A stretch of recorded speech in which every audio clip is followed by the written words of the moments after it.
তো এই যে আমাদের দেখতে পাচ্ছ, এইটাই হচ্ছে আমাদের কোচবিহার, রাজার শহর কোচবিহার। দেখো তো সামনে একটা হসপিটাল রয়েছে, একটা অ্যাম্বুলেন্স যদি যায় এই জলের মধ্যে দিয়ে, ভাবো তো একবার কীভাবে যাবে, মানুষকে কতটা বিপদের মধ্যে পড়তে হবে একবার চিন্তা করে দেখো তো। এই যে আমার কথাই দেখো, সাইকেল নিয়ে যাচ্ছি, ভিডিও বানাচ্ছি, ভিডিওটা বানাতে পারছি না ঠিক মতো, কারণ কি সাইকেল জলের নিচে, অর্ধেক সাইকেল জলের নিচে, আমি কীভাবে ভিডিওটা বানাবো। তাও কষ্ট করে ভিডিওটা বানালাম। দেখো ভিডিওটা পুরোটা দেখতে থাকো, এর মধ্যে আরও অনেক কিছু বিশেষ বিশেষ কিছু আমি ভিডিও ক্লিপ নিয়েছি, তোমাদের দেখাবো। দেখো বড় লোক যারা রয়েছে, যারা আর্থিক দিক দিয়ে একটু মজবুত, তাদের কিন্তু কোনো সমস্যা নেই, তারা নিজেদের বিল্ডিংয়ে ঘুমোচ্ছে আরামসে। তো আর বিপদের সম্মুখীন কাদের হতে হচ্ছে, আমাদের মতো সাধারণ লোকদের। কারণ কি আমাদের তো ভাই কাজে যেতে হবে। এই যে ছোট ছোট কত দোকান দেখো তো, এখানে কত দোকান, ফলের দোকান, ফুলের দোকান, অনেক দোকান বসে, তো তাদের সম্পূর্ণ মালটাই নষ্ট।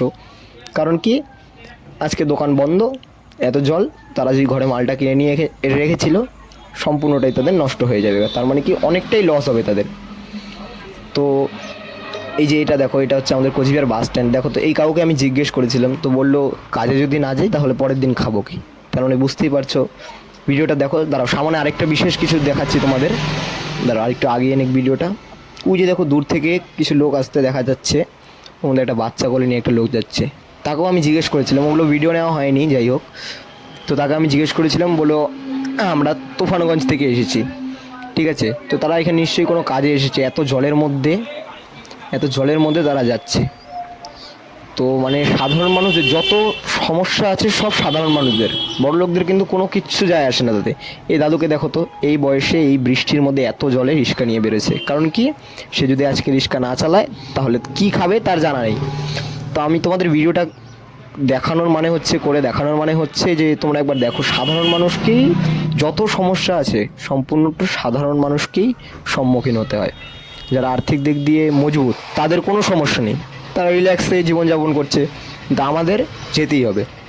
এই যে এই ভিডিওটা দেখো, এই যে দেখো এই মহিলাকে আমি জিজ্ঞেস করেছিলাম, কাকিমাকে জিজ্ঞেস করেছিলাম যে তুমি এত রাতে কোথায়, মানে এত জলের মধ্যে কোথায় যাচ্ছ। তো বললো আমি মানুষের বাড়িতে কাজ করি, রান্না করার কাজ করি। তো ওনাকে তো কাজে যেতেই হবে, কারণ সে যদি আজকে কাজে না যায় তাহলে ওনার যে আজকের দিনের টাকাটা সেটা ওরা দেবে না।